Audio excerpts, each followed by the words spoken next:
Assalamualaikum warahmatullahi wabarakatuh. Jumpa lagi sahabat sehat masih di channel kita ini. Nah, kali ini kita akan menyampaikan keluhan, keluh kesah, curhat dari pasien kita. Jadi kemarin ada pasien kontrol, pasien TB, TBC, dia kontrol dengan berbagai macam keluhan. Tapi keluhannya bukan keluhan karena penyakitnya. Keluhan itu karena apa? Kalau penyakitnya dia sudah sesaknya berkurang, batuk bercak darahnya udah hilang gitu. Nah, ini keluhannya masalah non medis. Apa tuh? Jadi dia ngeluh gini, "Dok, saya di kantor itu ditanya sama bos saya, kamu eh, dibilang TBC, emang udah diperiksa apa aja sama dokternya gitu." Terus saya bilang, saya udah di ronsen, diperiksa dulu, kemudian di ronsen, lalu saya diperiksa dahak gitu kan. Terus bos saya bilang, kamu yakin tuh, minta tes mantuk aja dulu, pastiin dulu emang beneran TBC bukan gitu. Gimana tuh dok? Nah, saya jawab aja langsung, saya bilang, Bu, tes mantuk itu tes melihat respon imun yang lambat gitu. Itu tes imunnya antibodi ibu tuh nanti urusannya kayak kalau COVID kemarin tes antibodi gitu. Nah, itu tesnya. Sedangkan tes TCM, tes cepat molekuler ini adalah mengetes dahak ibu, dicari apakah ada DNA dari si kuman TBC. Nah, artinya apa? Sensitif, lebih sensitif sekali tuh tesnya. Jadi kalau positif ya udah selesai. Dan ibu ternyata emang positif, kelar ibu. Ibu udah kelar TBC, pokoknya nggak ada diferensial diagnosis, nggak ada kemungkinan penyakit lain, udah pasti TBC, gitu kan? Yakin dok? Yakin, udah. Oke, selesai. Kemudian dok, kebetulan ada temen yang ulang tahun kemarin, dia bawa kue tart, terus dipotong-potong sama orang kantor, dibagi-bagi. Mereka masing-masing dapat tuh satu piring kantor sama sendoknya. Giliran pas saya dibaginya pakai piring kertas.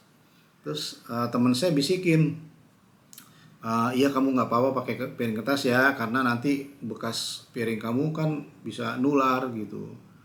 Lah dari mana jalannya TBC menular lewat piring bekas makan gitu kan?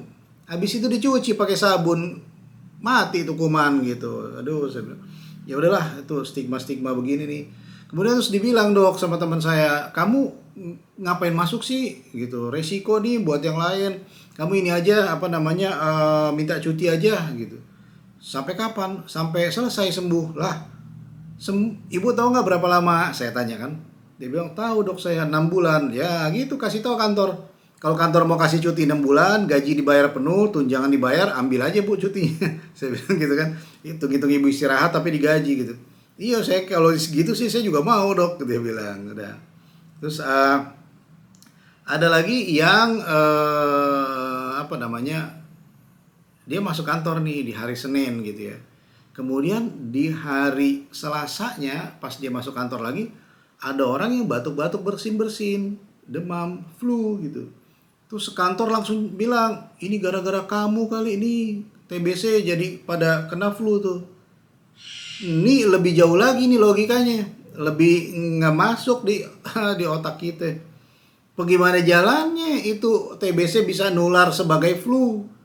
Astagfirullahaladzim, berat nih kita edukasi kayak begini nih.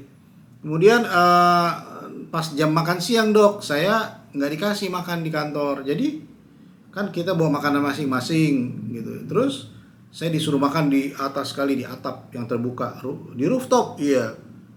Emang sepi di situ bu? Rame dok, banyak orang-orang pada ngerokok di situ. Nah, udahan dia TBC, dia bergaul di situ, kena asap rokok dari orang lain. Habis deh ini kantor bagaimana nih ya? Ya saya juga nggak ngerti. Sahabat sehat, gimana caranya kita menghilangkan stigma terhadap pasien TBC ini ya? TBC itu kemarin kita dapat apa nih? Lihat ya. Kita punya data bahwa TBC itu ditemukan tahun 1882 oleh Dr. Robert Koch. Artinya udah tahun berapa nih? Sekarang 2020.